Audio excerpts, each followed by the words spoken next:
안녕하십니까. 대림절 셋째 주일이었습니다. 마태복음 11장 2절에서 11절을 본문으로 한 설교 구원의 징표 검토하겠습니다.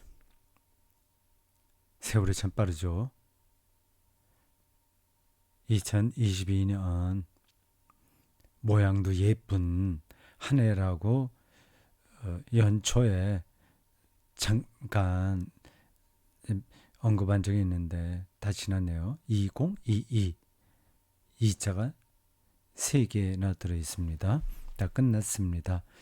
금년 이런저런 여러 가지 일들이 많았는데 다 지나갔습니다. 12구 이태원 참사를 비롯하여 가장 처참한 거였고요. 또 대통령 선거도 있었고요. 저는 이제 금년 말로 대구 샘터교회를 떠납니다. 이런저런 일들이 많았던 한 해입니다. 한번 지나가면 오지 못하죠. 구원의 징표, 구원이면 구원이지 뭐 징표냐, 그런 질문이 가능합니다. 뭐 표징이라고도 할 수 있어요. 상징하고는 좀 다릅니다. 그러니까 구원을 대표하는 뭐 이야기, 사건, 그런 정도 됩니다. 그 본문은 세례 요한이 예수님에게 자기 제자들을 보내서 던진 질문에서 시작합니다. 세례 요한과 예수님과의 관계는 좀 각별합니다. 세례 요한에게 예수님이 세례를 받았다는 것은 그리스도인의 입장에서 볼 때, 그러니까 제자들의 입장에서 볼 때는 좀 불편한 진실이에요. 보통 세례를 누구한테 받았다 하면 세례 준 사람이 받은 사람보다는 영적으로 상위에 있는 거 아니겠습니까? 예수님에게 예수님이 세례 요한에게 세례를 받았다면 세례 요한이 더 상위로 보이는 거죠. 그래서 복음서 기자들이 예수님께서 세례 받았다는 사실을 다 밝히고 있긴 있으나 표현 방법은 다 다릅니다. 세례 요한에게 세례받은 것을 암시하는 정도로 넘어가기도 하고 어떤 데서는 거의 그런 언급하지 않고 그런 것도 내색하지 않고 그냥 예수께서 세례받았다 이렇게 얘기를 합니다. 제자들과 초기 그리스도인들에게서 그 예수님의 세례 사건은 좀 불편한 진실이기 때문에 그렇습니다. 보통 이제 세례는 그 죄를 씻긴다 이제 그런 뜻이지 않습니까? 근데 예수께서는 죄가 없는 자인데 세례 받을 필요가 없잖아요. 생각해 보십시오. 세례 받을 필요가 없는 분이잖아요. 근데 세례를 받았다는 건 그건 역사적 사실인 겁니다. 그렇지 않았다면 굳이 그런 것들을 복음서가 밝힐 필요가 없었던 거죠. 그 설교 시간에도 말씀드렸습니다마는 세례 요한의 그 메시지를 예수님께서 들으셨을 거 아니에요. 하나님 나라를 선포한 겁니다. 그건 두 분 다 똑같아요. 세례 요한이 먼저 하나님 나라를 선포한 거고 예수님은 뒤이어서 한 겁니다. 세례 요한이 감옥에 갇히고 그리고 그 뒤로 예수께서 그 일을 이어간 거죠. 그래서 그 두 분 사이에 어떤 대화가 있었는지는 보험서가 그렇게 많이 밝히지 않습니다. 뭐 짤막짤막하게 나오긴 해요. 그 문제는 여기서 더 말씀드리지 않겠습니다. 그건 또 여러 가지 그 보충해야 될 것들이 있어서 그리고 그거는 조금 더 어떤 문헌도 좀 참고해야 되고 하기 때문에 네, 넘어가겠습니다. 세례 요한의 질문이 좀 특이했어요. 오실 그이가 당신이냐 예수에게 물었죠. 아니면 우리가 다른 일을 기다려야 합니까? 당신은 메시아냐? 그런 건데 그 질문은 세례 요한의 입을 통해서 나오긴 했지만 그 한 사람에게 해당하는 게 아니라 제자들 모두에게 해당하는 겁니다. 처음부터 끝까지 예수가 누구냐 하는 게 복음서의 핵심 질문이죠. 예수가 누구냐? 또 사람들이 예수를 죽은 세례 요한이 다시 살아났다고도 봤잖아요. 엘리야다 뭐 이런저런 얘기도 있고요. 이렇게 예수가 과연 메시아인가 한 그런 질문이 제자들에게는 에게서 나오는 겁니다. 세례 요한만이 아니라 제자들은 늘 그 질문을 해야 됩니다. 예수께서 그 제자들에게 직접 그런 질문도 하셨잖아요. 사람들이 나를 누구라 하냐? 그래 너희들은 나를 누구라고 하느냐? 그때 베드로가 멋진 정답을 이야기합니다. 그것은 한번 그렇게 대답을 하고 말 수는 없습니다. 계속 이어지는 겁니다. 그리고 이것은 약간 다른 관점에서 우리 그리스도인들도 계속 그 질문을 붙들고 있어야 되지만 이 세상 사람들이 그리스도 교회를 향해서 계속 그 질문을 던지는 겁니다. 물론 겉으로 그 사람들이 뭐 그렇게 노골적으로 얘기를 합니까? 그러나 그들의 세상 사람들의 이 관점은 그건 거죠. 교회가 도대체 인간 구원하나? 그리고 교회가 그리스도인들이 믿고 있는 예수가 과연 인간을 구원하나? 그리고 그런 모습들이, 흔적들이 교회에 나타나나? 뭐 그건 좀 보여봐. 뭐 그런 그렇게 세상이 교회를 향해서 문제 제기하는 겁니다. 그걸 꼭 붙들고 있어야 돼요. 교회에 좀 어느 정도 다니고 그리고 교회 일꾼이 됐다 그런 사람들은 이런 질문을 하지 않습니다. 그냥 교회에 어떻게 잘 적응하는 사람이 되냐 거기에 머물러 있습니다. 그러니까 정답만 달달 외우는 거예요. 그런 식으로는 신앙이 성장하지 않습니다. 교회 안에서 좀 신앙의 근본에 대해서 고민하는 사람들은 갈 데가 없는 겁니다.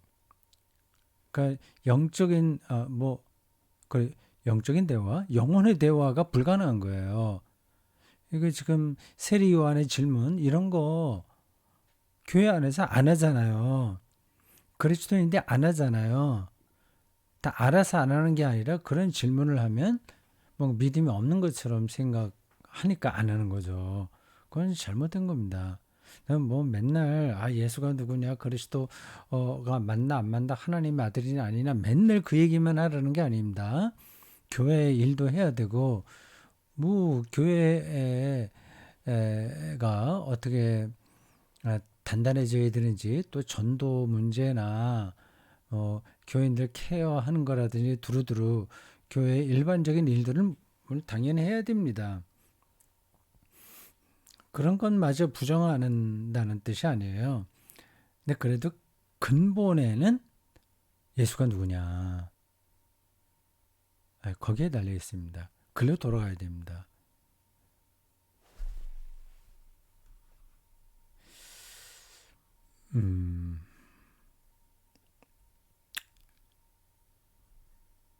현실 교회는 온갖 허물을 안고 있어서 문제가 많이 발생합니다.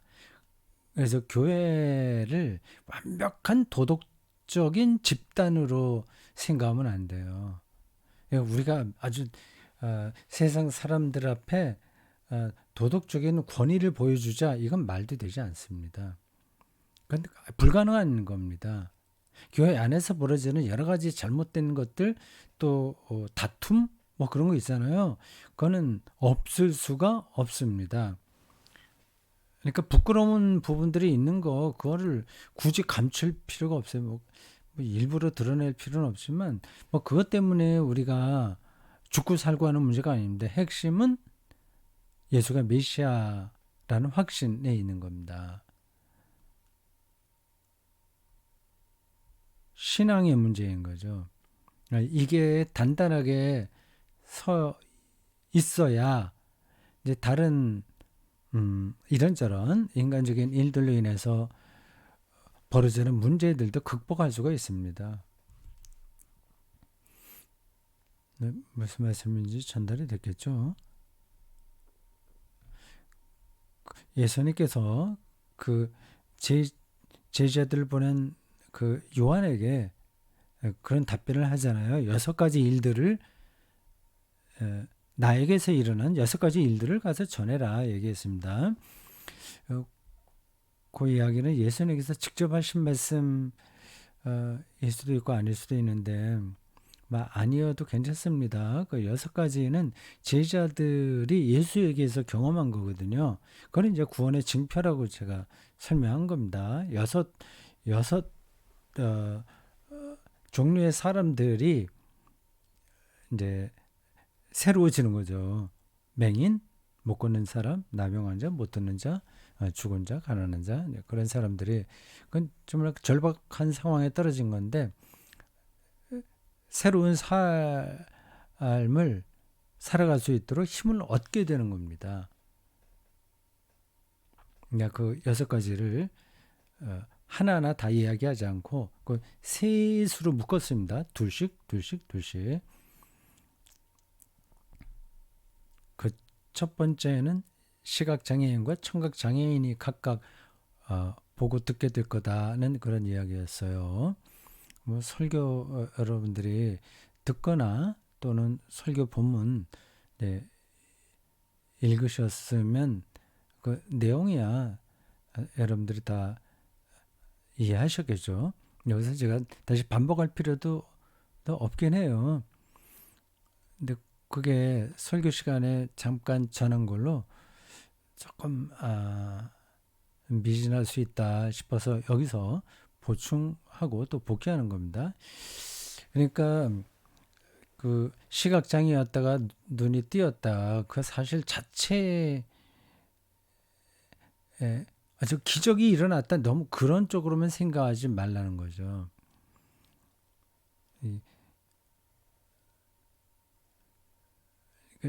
그 뭐 병이 고쳐진다 이제 그런 것들은 징표예요. 근데 그것이 말하려고 하는 핵심은 겁니다. 이게 빨간 줄로 했죠. 지금 다시 그 설교 문에 있는 걸 읽다 보니까 그게 제가 하고 싶은 얘기가 딱 맞아 떨어지지 않는 것 같아서 약간 주저하게 됩니다. 다시 좀 읽어보겠어요. 보게 되었다는 말은 본다는 사실 자체에서 구원을 경험한다는 것이다. 본다는 사실 자체. 근데 듣게 되었다는 거는 못 듣다가 이제 듣게 되었는 건데 듣게 되었다는 사실 자체에서 구원을 경험하는 겁니다. 이게 그냥 문장으로만 읽어서는 좀 들어오지 않네요. 그러니까 본다는 사실이 얼마나 대단한 건지를 깨닫는 거죠. 근데 그게 우리는 일상에서 당연하다고 생각하기 때문에 그렇게 엄청나다고 느끼지를 못합니다. 그 보는 거하고 듣는 게 뭐 그렇게 엄청나다고 그걸 갖다가 구원으로 경험하란 말이야. 이건 누구나 다 할 수 있는 건데 이렇게 반문할 수 있어요. 그거를 이제 극복해야 됩니다.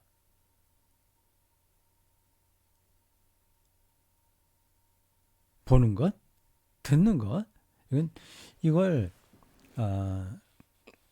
제가 종종 사용하는 비유로 이렇게 생각해 보세요. 외계인이 처음으로 지구를 방문해서 사람들의 사는 모습을 보았다고 말이죠. 그럼 더 정확하지 않은 거네. 이렇게 생각해야 되겠네요.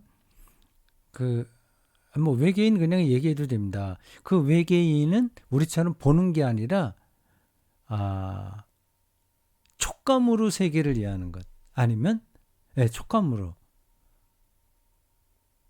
아니면 우리처럼 눈이 아니라 박쥐나 박쥐가 무슨 그 사물을 감축하는 방식이 있잖아요. 그걸 뭐라 그러죠? 박쥐가 뭘 쏴갖고 그 반사되는 걸로 세계를 보잖아요. 외계인이 그런 방식으로 세계를 본다고 합시다. 근데 그들이 사람을 보니까 완전히 세상을 다르게 보거든요. 칼라로 보고 입체적으로 보고 뭐 전혀 다르게 보는 겁니다. 그거를 봤다면 놀라는 거죠. 비유가 이게 뭐 이렇게 딱 떨어지진 않는 것 같습니다. 이게 처음으로 내가 무슨 소리를 들었다. 차라리 흔한 이야기지만 이런 이해가 더 낫겠군요. 시각장애인이었다가 수술을 받아서 처음으로 이 세계를 봤다는 거 본 경우요.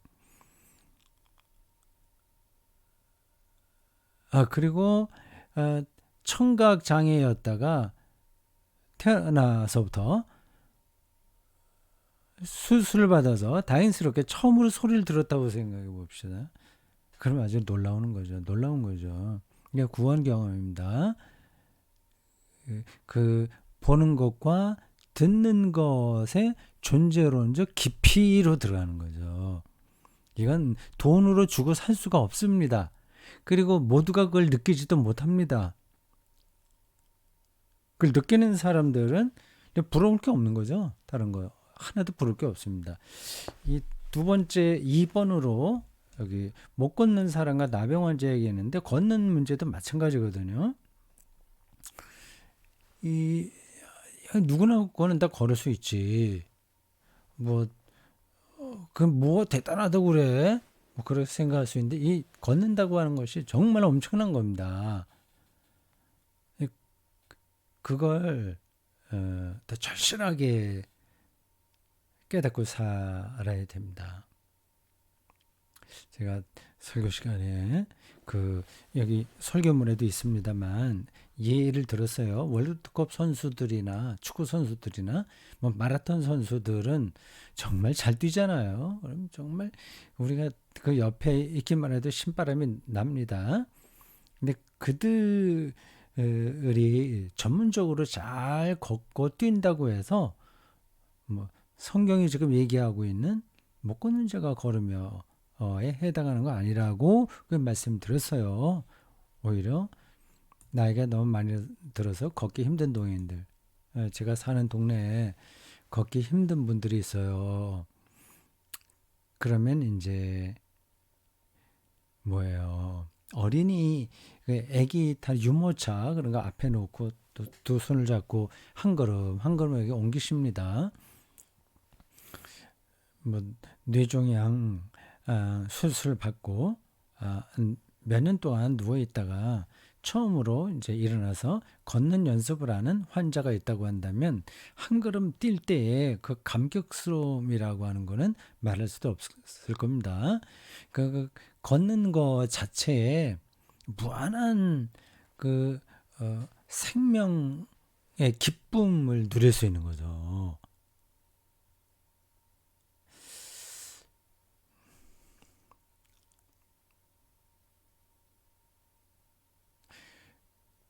여기서 또 다음과 같은 반론이 가능합니다. 그래, 그럼 계속 보지 못하고 듣지 못하고 이런 사람들 어떻게 하지? 그걸 듣고 보고 하는 그런 즐거움, 기쁨 안에서 구원을 경험 안 되면 그걸 못하는 사람들은 어떻게 하지? 뭐 그것까지는 제가 어떻게 다 대답할 수 있겠습니까? 근데 이건 있어요.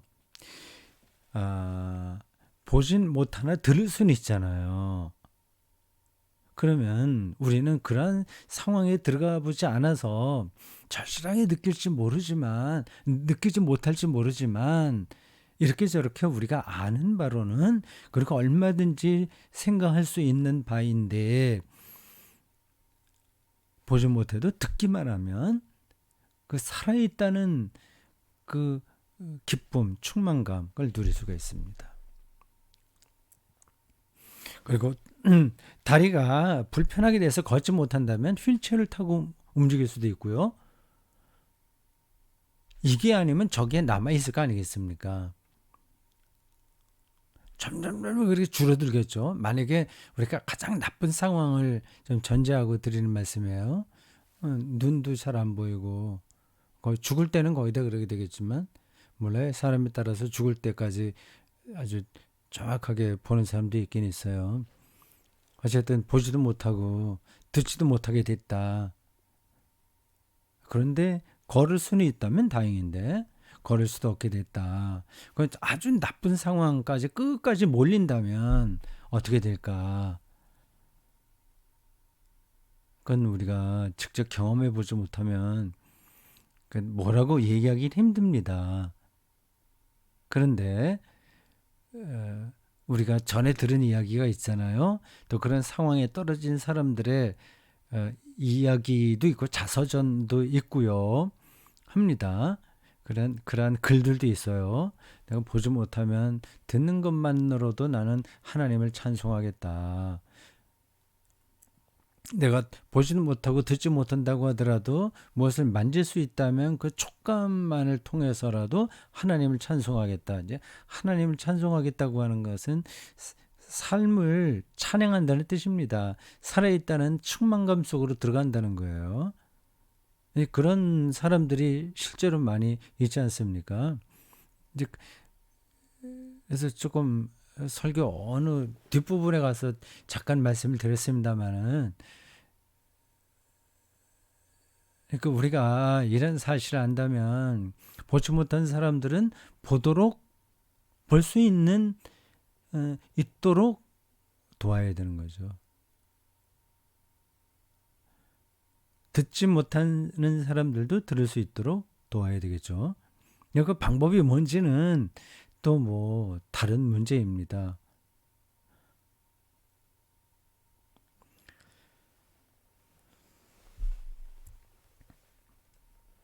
네, 두 번째까지 했고요. 세 번째,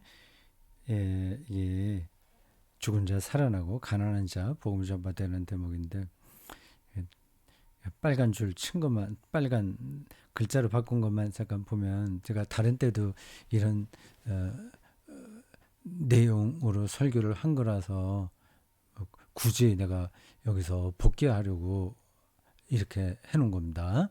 가난한 자들의 행복하다. 이제 그 말이 정말 그게 오늘 현대인들에게는 거리가 먼 이야기가 되잖아요. 특히 젊은이들에게는 이게 말이 안 되는 건데 그리고 그 자칫하면 이런 말들이 어떤 숙명주의에 떨어지게도 해요.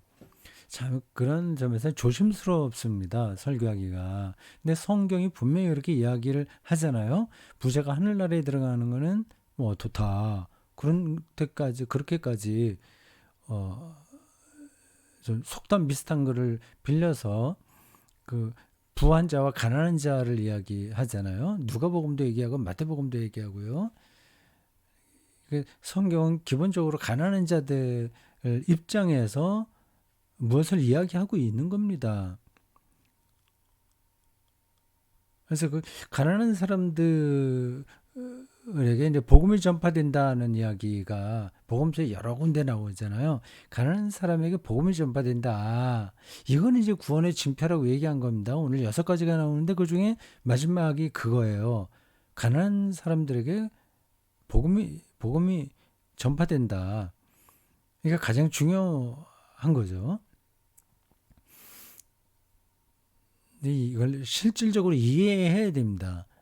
뭐 가난하면 하나님께서는 뭐 또 구원을 빨리 해주시겠지 뭐 그런 정도가 아니라 아주 실질적으로 이해를 해야 됩니다.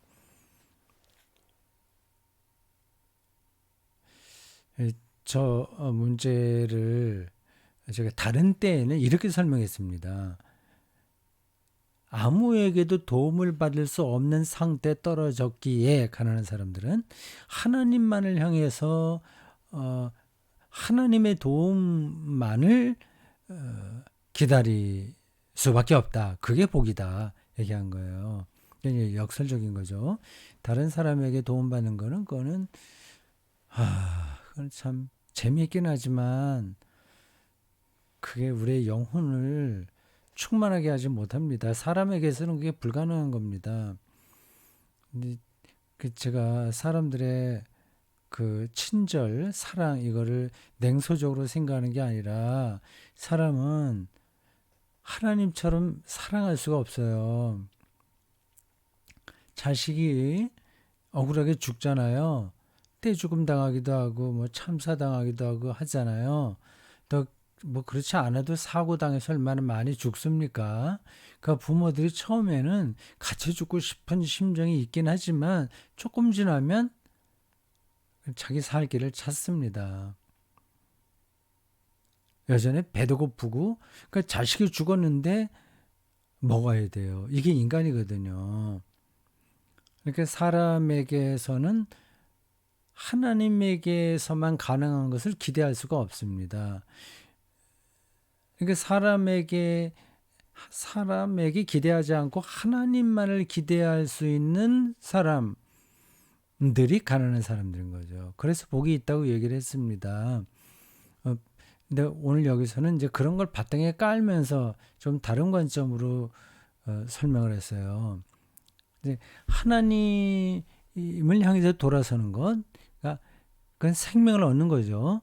하나님에게 가까이 가는 것, 임마누엘 하나님을 경험하는 것, 여기에는 돈이 필요 없다. 그런 점에서 그 하나님 나라, 임마누엘, 이게 곧 가난한 사람들에게 복음인 거죠. 복된 소식인 거죠. 우리는 지금 돈으로만 그 사람의 인생을 평가하지 않습니까? 뭐 아니라고 하지만 많이 그렇게 가잖아요. 그리고 본인도 이제 그게 이제 밑에 이제 깔려 있는데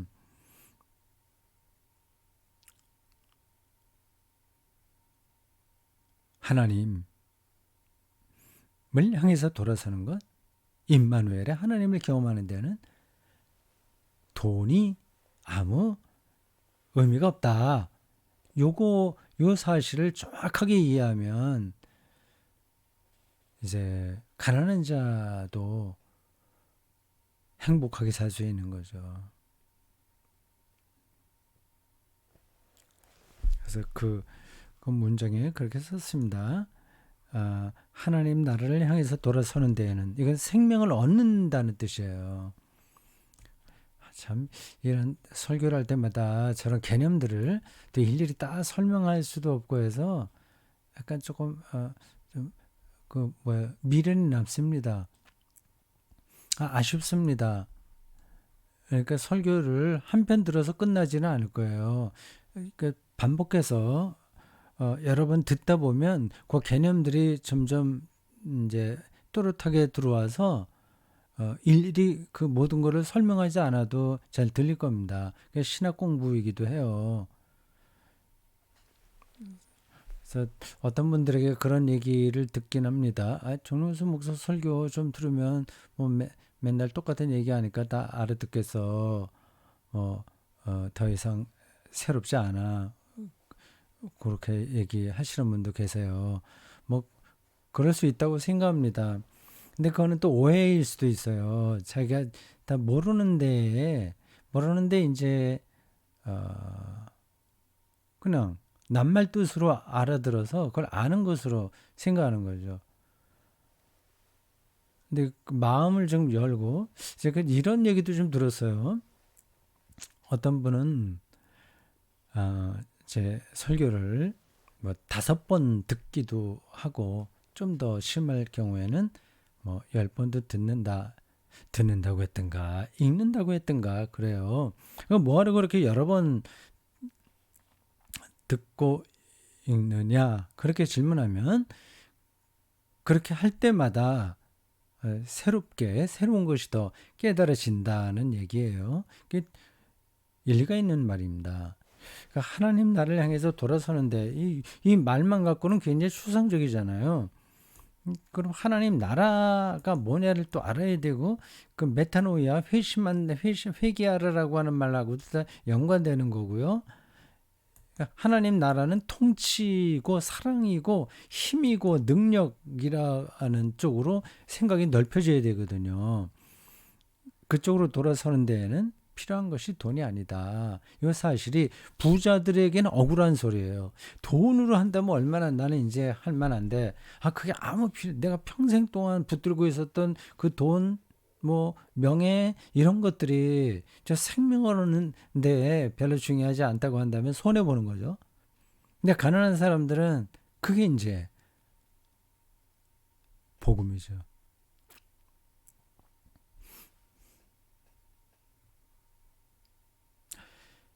자, 이제 대충 됐습니다.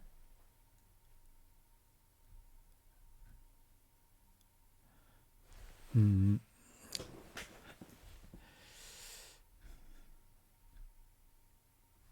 이 빨간색으로 바꾼 이 대목, 이게 앞뒤 다 잘라먹고 이게 설교받고 시간에 요 문장만 따로 설명하려고 하니까 그렇게 깔끔하지가 않습니다. 우리 그리스도인이 넘어야 할 마지막 단계가 있다. 이 단계만 넘으면 어떤 새로운 세계가 보인다.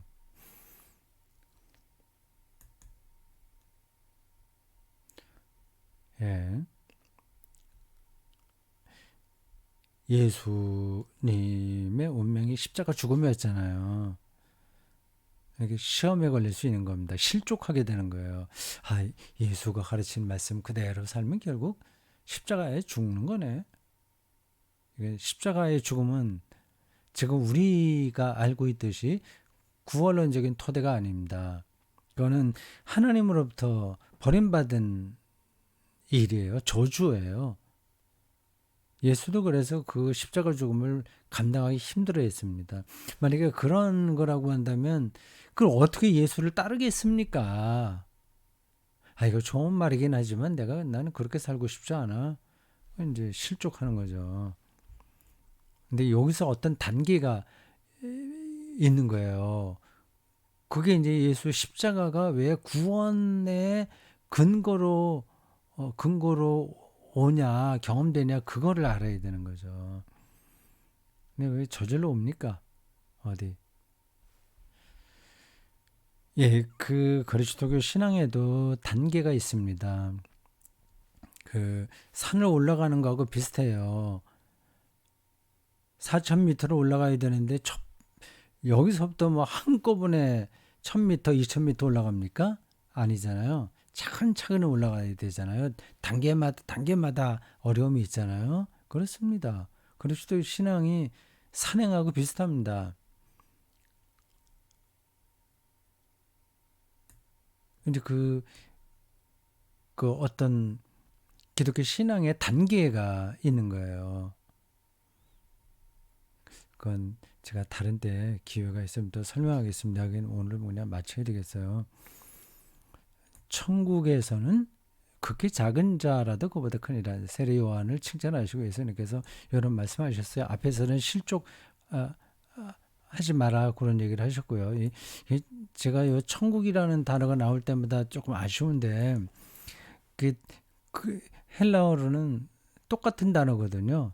하나님 나라와 바실레이아예요. 똑같이 두 가지 다 바실레이아입니다. 근데 여기서는 국이라고 번역하고 어떤 때는 나라라고 번역하잖아요. 그 참 그 좀 일관성이 없는데 천국 바실레아 톤 우라논 하늘, 하늘의 나라, 하늘의 통치, 바실레아 투 네우 하나님의 나라. 똑같은 겁니다. 근데 하나는 우리말로 하나님의 나라 풀어서 쓰고 하나는 한자로 이렇게 썼어요. 그 못마땅합니다.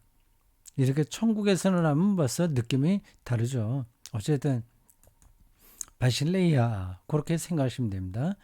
작은 자라도 그보다 크다. 그러니까 구원의 징표 그 안으로 들어간 사람들은 세례요한과 같은 그 위대한 영웅보다 결코 작지 않다. 크다. 그 얘기입니다. 예.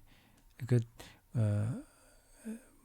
이렇게 우리는 뭐 이 세상살이에서 늘 표시가 나잖아요. 법관이 됐냐, 뭐 CEO가 됐냐, 뭐 총장이 됐냐 이런 것들인데 이 천국에서는 하나님 나라에서는 그 구원의 징표에서는 그런 것들이 아무 의미가 없는 겁니다. 이건 그냥 허튼 소리가 아닌데 여러분들이 잘 새겨 들으실는지 모르겠어요. 아무것도 아니라고 그러면 그렇지 이제 하늘나라에 가서 내가 상금 많이 받지 이런 식으로 생각하지 마시고 지금 여기서 그런 겁니다. 이미 여기서 그런 것들이 의미가 없게 되는 겁니다. 구원의 징표에 몰입해서 사는 사람들에게는 총장이냐 뭐 누구냐 이런 것들이 아무 의미가 없다니까요. 좀 극단적인 예를 들었습니다. 영웅이나 소시민이나 똑같이 죽으면 관 하나만 필요하듯이 뭐 똑같잖아요. 죽은 다음에. 자, 대림절 셋째 주일이었습니다. 앞으로 금년이 2주만 남았습니다. 대림절 넷째 주일. 이제 달력이 제 여기 앞에 있어서 올려다봐요. 10월 18일 있고 25일 성탄절이 마지막 주일입니다. 자, 대림절, 성탄절 기쁘게 지내시길 바라겠습니다. 여기까지 하겠습니다.